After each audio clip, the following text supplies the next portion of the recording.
This video is brought to you by MUBI, a curated streaming service dedicated to elevating great cinema from around the globe. Get a whole month free at mubi.com/thetake.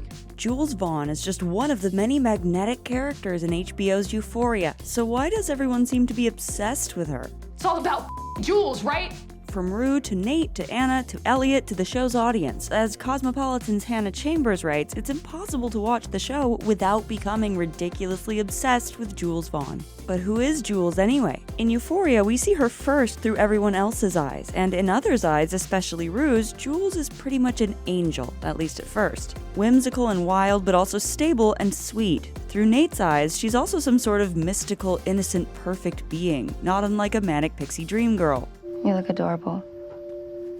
Through her own eyes, though, which we don't see as clearly until her special episode in between seasons 1 and 2, Jules has her insecurities, traumas, doubts, and demons. These overwhelmingly come from people projecting their own ideas onto her, including the gender binary. On top of everything, though, she is mature in a way most other characters aren't. She is open to knowing all parts of herself outside of socially prescribed norms, insecurities, and all. But it's not like I even want to conquer it. It's like I want to obliterate it. She follows the advice that creator Sam Levinson gave Jules actor Hunter Schafer: feel everything. And that's likely why everyone is made to be so obsessed with her. She's in touch with a kind of aliveness that many are not yet ready to face. I mean, that's what this has always been about, is like staying alive. She represents an openness and facility with complexity that's in part her personality's special gift, and in other ways, something she's had to cultivate in order to survive as a trans woman. So here's our take on how Jules became a new kind of love object. Euphoria's deconstruction of how the world sees Jules through how Jules sees Jules helps audiences reconsider the Manic Pixie Dream Girl trope. This trope casts an eccentric woman who comes into people's lives to fill it with color and joy and quirkiness, as if her only purpose is to inspire and heal other people. In the beginning of season 1, Jules is seen by others as this trope. Nobody that looks like you is minding their own business. And sometimes purposefully embodies it. For Rue, she's at first a fascinating friend and then tantalizing lover, whom Rue feels her sobriety hinges upon. For Nate, she arguably represents some sort of freedom that he feels he cannot access. In addition to a Manic Pixie Dream Girl, then, we can also call her a love object, which in psychoanalysis is a thing or person that inspires an idea of fulfillment or consummation. But the love object idea is flawed, of course. No adult sobriety or freedom should hinge upon the presence or absence of somebody else. Psychoanalyst Dr. Susan Caviller-Adler says that dysfunctional love relationships often see people constantly seeking to have an inner emptiness filled up by the relationship with the romantic partner. And the people who look for this from Jules are expecting something no one can provide. At the end of season 2, Rue seems to be finally walking away from Jules, and as she narrates in the past tense, Jules was my first love. I'd like to remember it that way. I don't know if that's actually true, though.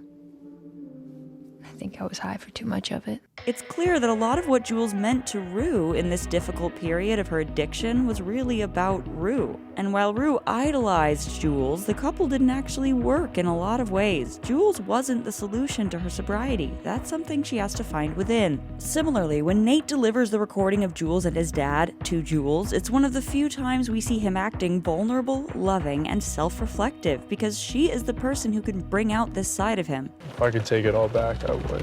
But before this point, he's been manipulative and aggressive toward her, targeting Jules for emotional blackmail because of the place he was in. So again, the way he acts toward her has a lot to do with her being a symbol for him. If Jules were to just be the show's Manic Pixie Dream Girl, not only would that flatten her humanity, it would flatten her relationships. No one should be there just to make others okay, and she knows that. That's why she begins resenting the way people rely on her for their own sanity or sobriety. Pride Month is the perfect time to celebrate diverse and multi-dimensional on-screen characters like Jules. And on MUBI, you can discover more iconic queer characters in the series Pride Unprejudiced, LGBTQ+ cinema. Cinema, a collection of MUBI's year-round programming of electric LGBTQ+ cinema, with fresh exclusives arriving throughout June. From romantic comedies to boldly experimental shorts, MUBI's Pride and Prejudice season illuminates the richness of queer stories. You'll find incredible auteurs like Jean Genet, whose classic award-winning short, A Song of Love, proved to be profoundly liberating and inspirational work.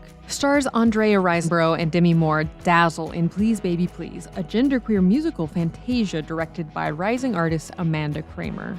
Whether you're seeking intimate character studies or boldly experimental features, it's all here in MUBI's profound celebration of queer artistry. And as a special gift to our viewers, MUBI is offering 30 days free. Just click the link in the description below to get a whole month of great cinema. From iconic directors to emerging auteurs, there's always something new to discover. They love movies as much as we do, so their selections are always top-notch. Click the link in the description below to get 30 days of MUBI now. Despite what others project onto her, the show urges us to recognize Jules as more than the eccentric woman people seek to become whole through. We get to see her entire personhood early on, through her backstory in episode 4, her less glamorous and downright painful moments right in episode 1, and her passions and goals, like to study fashion in New York City. But I definitely haven't reached my full power. It's empowering that Jules doesn't fall into the Manic Pixie trope's trappings, but sometimes Jules gets herself into situations presenting as this type, and she openly acknowledges that she may have been doing so due to trauma and out of a cultural idea of femininity in her head. When it happened, I'd just end up on the other side, like a man. Femininity would always be this elusive, distant thing, you know?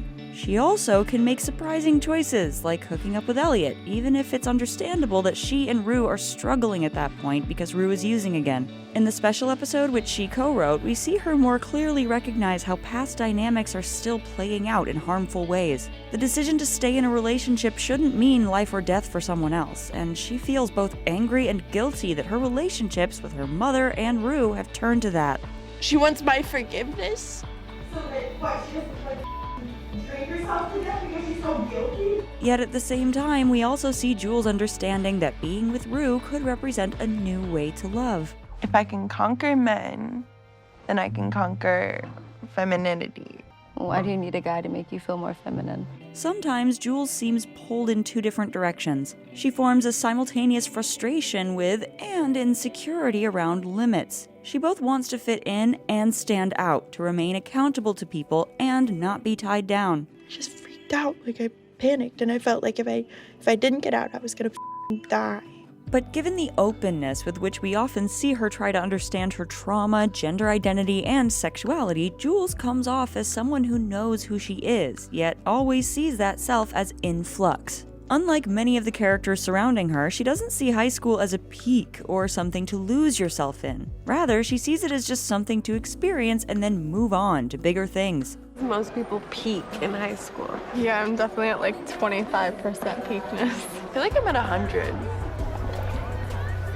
But I can definitely get to 150. And while that statement could sound grandiose, it's actually through her measured, analytical, and down-to-earth way of managing emotions, especially compared to her classmates, that she cultivates this optimism. When she's messy, it's not because she's a mess, it's because she's a person. She lets herself feel everything and still comes off seeming the most stable and kind of all the characters. Perhaps because she's already had to trust and respect herself enough to want to live, and because she's finally realizing the most authentic version of herself she's always had an urgency to be. Being trans is spiritual. It's for me. It's mine. It belongs to me. And I don't ever want to stand still. I want to be alive. Jules' confidence in giving herself space to live out the complexities of her humanity attracts people to her, especially those who have trouble navigating that space for themselves. She at times does this in a Manic Pixie Dream Girl-esque way, or by apparently healing other people through what they get out of her own uniqueness. But she on some level understands that the trope's fate is not a pretty one. She wants to be her own person too, or maybe more like the ocean. Because the ocean's strong as and feminine as and both are what makes the ocean the ocean. That's The Take. Click here to watch a video we think you'll love, or here to check out a whole playlist of awesome content. Don't forget to subscribe and turn on notifications.